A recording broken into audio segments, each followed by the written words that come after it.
food. He told them he had only come back to visit and that he would soon be returning to the Nunnehi.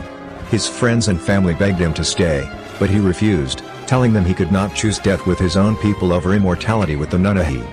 The Nunnehi often warned the Cherokee of it.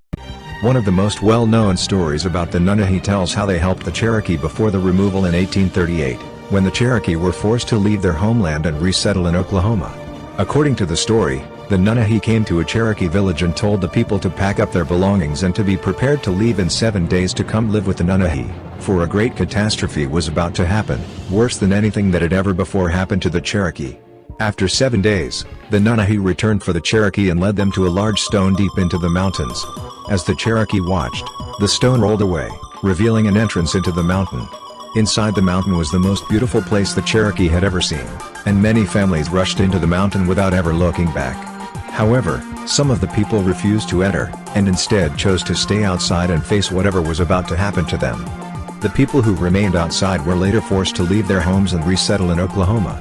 The people who chose to live with the Nunnehi escaped the fate of their fellow Cherokee. According to the story, it is from this group of Cherokee that the small number of modern Cherokee who still live on their native land is descended. During the American Civil War, by which time Niquosi had become known as Franklin, North Carolina, a group of Union soldiers approached Franklin with the intention of burning it to the ground. A group of scouts returned to their commanding officers and warned them not to attack the town because it was heavily guarded by soldiers on every corner. However, the town was defenseless, as every able-bodied person had already left to fight in the war. Unaware of this fact, the Union soldiers then changed their course toward Atlanta, Georgia, burning every town in their path. According to the Cherokee, it was the Nunnehi that had protected Franklin from the Union soldiers. There is a story that tells about how some of the Nunnehi eventually decided to leave their home. Near the Cherokee town of Tugela there was a circular depression in the ground, the size of a townhouse. The inside of the depression was waist deep and was always clean as though it had been cared for by unknown hands. Travelers passing by would often throw rocks and logs into the depression, but when they returned the logs and rocks would always be lying far from the depression. The Cherokee believed the place to be a Nunnehi townhouse, and so they always avoided the place out of respect. Eventually, some logs had been thrown into the depression and were allowed to remain there, and the Cherokee concluded that the Nunnehi had become annoyed by the presence of the white men and had abandoned their townhouse forever. The bit about the logs being moved out of the circle reminds me of the Devil's Tramping Ground in nearby Bear Creek, North Carolina. According to local legends, logs, large rocks, and even sleeping bags, with campers still inside, left overnight will be moved outside the grounds, a ring in the woods where nothing grows, overnight. I had a childhood friend who was a native. He was bilingual but his grandma hardly spoke a word at all. Back in December 1998, my neighbor and I got off the school bus. We were about 8 years old. We went to his place. It was just us. A few hours go by and my friend's grandma shows up. She started going on in her native language and eventually I was told that she wanted to prepare my friend for his camping trip. The grandma was pretty nervous but in a calm way. Not jittery. Just more aware of her surroundings or something. I'm kinda getting strange vibes from her, so I asked if she's worried about coyotes or wolves. She looked at me and said, "It would only look like a wolf to you." I didn't know she was referring to a skinwalker. She never gave it a name. She turned back to my friend and he translated a story from his grandmother. It happened when she was around 10 years old back in the 1910s. One night she goes out to a single-room cabin in the woods with her mom and grandma. They were staying overnight so they could meet up with her father the next day. They walk into the cabin around 6 p.m. as the sun was setting. She puts her bag down near a side window. As she does, a white owl catches her eye through the window. It instantly terrified her, but she didn't know why. Her mother noticed what she was looking at. The grandmother told the mom to not break eye contact with it but to cover the children's eyes. The grandma then put a circle around their bed of some powder. Medicine Man had a powder to keep these things back and to counter some kind of magic from these beings. She sat all night in her mom's arms. Her mom watched the owl all night. She heard strange noises all night. When morning came, the owl flew away. The grandmother drove on while her mom slept. She said that night the creature marked her. She then gave my friend a bag of powder. I don't know if he used it, but I would have. I've already bumped this thread, but I actually read a weird story in a book, and I was wondering if any native Anons might be able to verify or share their thoughts on it. It's from Charles Langley's book Meeting the Medicine Men, in which an Englishman goes and lives with some dying healers. I'll share a shortened version of the story here. two men are giving a chanter, a special kind of medicine man, a ride to a neighboring city. The road is long and in the middle of nowhere, and along the way they are terrorized by a strange car. It appears as if from out of nowhere and disappears just as suddenly. But before the car abruptly vanishes, it almost causes them to crash into an 18-wheeler. The men pull over, shocked by what has just occurred, and the chanter tells them that Death drives a strange car and that they had just encountered him on the road. He explained, there is a spiral road that leads to the land of the dead, and Death drives along it every day in his car. One of the men asked, where is this road? And the chanter replied, everywhere. No matter who you are, what you are, or where you are, the spiral road is there for you. One day it will open for you and you will walk to the center of the spiral where all must go. Or, sometimes, Death will take you in his car. One of the drivers was a man practicing to become a medicine man, and the chanter looked at him directly and said, he came to visit you today because you had a vision last night? In fact, he had, but he hadn't told anyone about it. The chanter went on, Death knows this and came to see who it is that Mother Peyote has recognized as one of her own. Mother Peyote is getting to know you and this alarms Death. He knows the medicine will protect you, guide you, and help you. He is suspicious of another power entering your life. He fears the medicine will weaken his hold over you, and so he came to look you over for himself.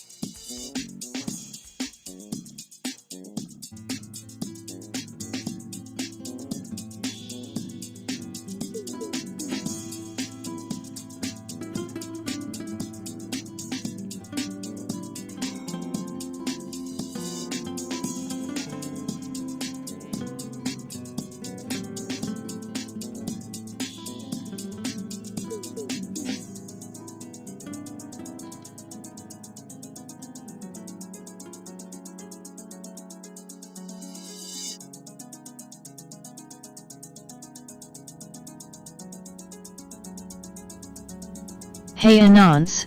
Last night in the Appalachia thread I started talking about my experiences as a kid.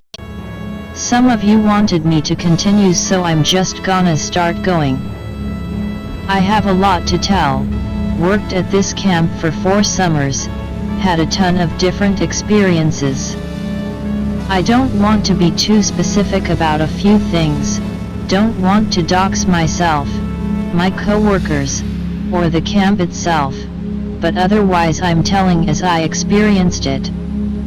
This is simultaneously the story of how I went from an atheistic paranormal skeptic, as they programmed us in school, to the true understanding that there is much more going on in our world than we are not yet aware of.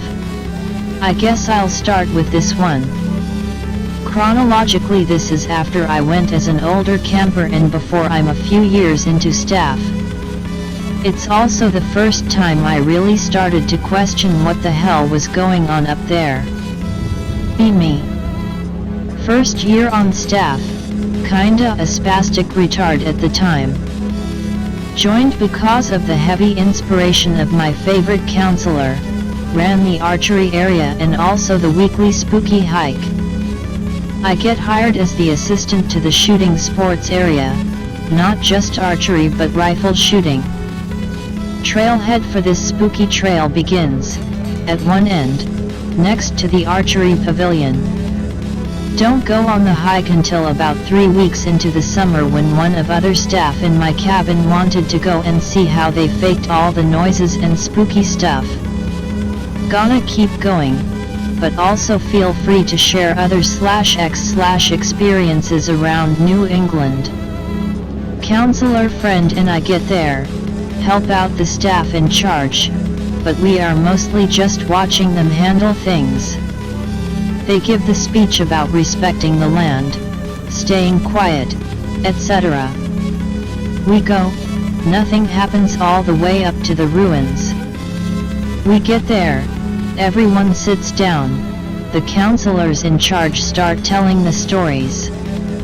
Cabin mate and I are told to watch the woods and listen closely. We're told to make a perimeter between all the campers and the surrounding woods. Stories going well. Obviously by now I had heard them many times and generally figured they were more legend than truth. Suddenly a loud bird-like noise screeches from trees right above us. Owl. cuts through the silent forest. Counselors all turn on their flashlights and kids are obviously scared or at least startled. Remember thinking that wasn't a speaker. I thought they had like Bluetooth speakers in the woods and played noises, like a skeptic retard. Lead counselor stops in his tracks telling the story and asks second in command, "Okay, first owl. Do we go?" Other staff responds, "If we hear it again, we go." Kids are shitting their pants. I'm realizing that was a bird, 10 feet away, who just basically screamed at us in the middle of the pitch black woods. Something I'm going to pause and say right here is that fear does make you see and hear things. Once I realized that the owls were not what they seemed.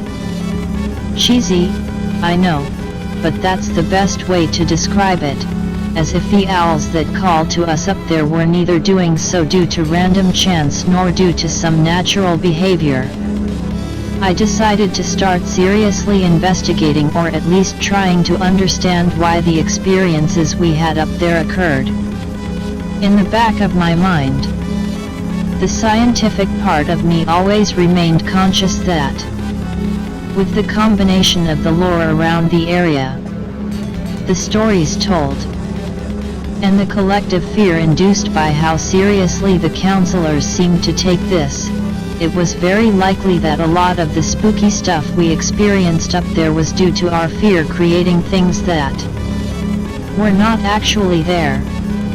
Every time something like this, an owl screeching above, happened, I tried to remain as calm as possible such that I could reasonably provide myself with an explanation for why these events occurred, and why it seemed like certain people were innately tuned into whether or not we were welcome.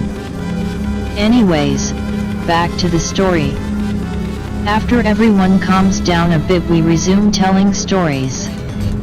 Maybe 2 minutes later, the same screeching noise cuts through the dark woods, and the shadow of a bird flies across the moonlit sky right over our heads. Head counselor is visibly shaken. "All right everyone, we're getting out of here. Stay single file, turn on your flashlights. Staff, get a head count." We always took a head count at the start of the hike to make sure we never lost anyone. We hustle our way out of the ruins and back down the trail. Imagine a single file line of about 30 people running through the woods with counselors at the front, center, and back, all with radios. Counselor in the rear radios, "I'm near the middle so I hear it. It's following us. Let's pick up the pace," in between his panting. We hear this and legit start sprinting over the rocks and the roots on the trail. Everyone makes it out of the woods and back to the field with the pavilion. Counselors are now in between the scouts and the edge of the woods, scanning the terrain with their flashlights. Everyone somewhat calms down and they decide to finish telling the stories. There are about 12 archery targets sitting 15 meters away, unsecured on their stands like pick related. About 5 meters behind the target line was a backdrop similar to pick related but like a heavy woven fabric, so semi-transparent. We're telling the